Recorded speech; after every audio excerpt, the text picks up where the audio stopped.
नमस्कार मंडळी, स्वागत आहे तुमचं माझ्या यूट्यूब चॅनलमध्ये। आपण आज बनवलेल्या आहेत तिखट भाकरी। ह्या आपण बनवल्या आहेत तिखट भाकरी छोट्या छोट्या।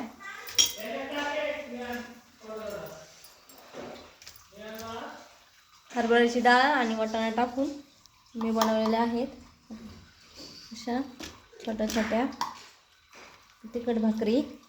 त्यामध्ये बाजरीचे पीठ, वाटाणा आणि हरभऱ्याची डाळ घालून हिरवी मिरची लसूण टाकून आपण बनवलेल्या आहेत।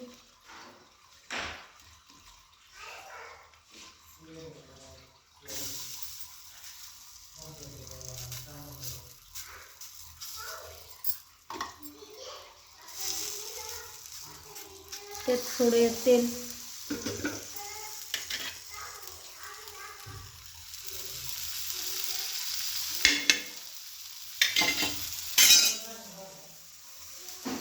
व्हिडिओ आवडल्यास लाईक करा, शेअर करा, सबस्क्राईब करा। थँक्यू।